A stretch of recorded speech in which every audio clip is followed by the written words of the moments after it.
All right, so can Kim Jong Un be trusted to keep his word? And is China throwing a monkey wrench into the works? That question answers itself. They certainly are fuss budgets. Let me bring in former CIA operative Mike Baker, also the president of Diligence LLC. Welcome back to the show, Mike. Thank you very much, Kennedy. Thank you. Absolutely. The president says that Kim Jong Un's attitude needs an adjustment since his most recent chat with President Xi Jinping. What do you think about China's meddling in a situation they're not necessarily a part of? Well, and that last part of your sentence is important to note. What China wants to ensure is that they're relevant in these conversations, and they've made that fairly clear over the past couple of months. But look, nobody is surprised by sort of the posturing that's taking place on both sides leading into this. This is a historic, potentially defining moment. Even if the summit occurs and nothing happens after that, or we can't get through the lengthy negotiations to get some type of deal signed, just getting to this point, almost being at the table, is an historic moment given how many years we've spent kicking the can down the road with a fairly feckless foreign policy towards North Korea. So I think that the administration has been pretty clear in stating that they understand this could be problematic and saying that they're going to walk away from the table. It is interesting to note that aside from the fact that you can't swing a dead cat without hitting a North Korea expert these days, it's also interesting to note that you've got members of the resistance and some members of the media who seem almost hoping for this thing to fall apart. And if you find yourself rooting against peace on the peninsula because you don't like President Trump, then you might want to rethink your priorities. I absolutely agree with you about that. And I think there is a time and a place for resistance. I think there are certainly instances where you have to hold the president accountable for the things that he says and does.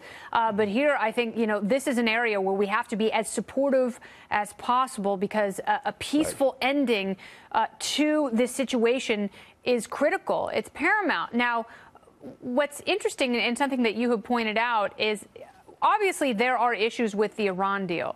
And you have noted that part of the issue is because President Obama was so impatient and he was so dead set on landing that deal that he really compromised our position there. So would you caution this president against doing the same thing with North Korea?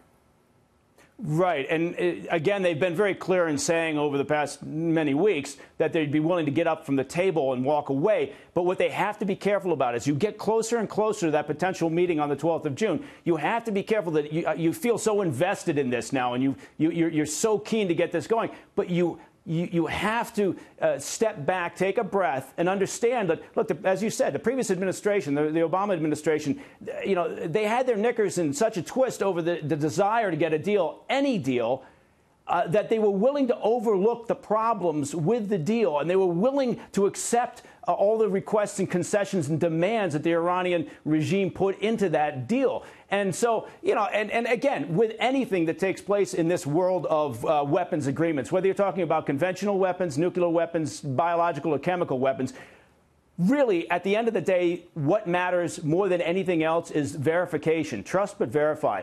If you can't verify, and the Iranian example is a good one, because it was in the deal. We were not allowed to inspect military sites. So, yes, were they complying, as people who were supporting that deal say? Well, they were complying with the deal. Well, yeah, they were complying with what was written in the deal, but we had no verification capability for any of their military sites. And frankly, that's like saying you're a serial killer. You allow the police to come into your home and search it, but you can't go in the basement and look around. So we've got to be really careful. And if we do get to that hard, difficult point where we're actually trying to pen a deal, if we can't get verification locked down with this, we didn't have it with the Syrian chemical issue. We didn't have it in the past on occasion with the Russians and ballistic missiles. But John Kerry said we can trust Russia because they said they got rid of all the Syrian chemical weapons.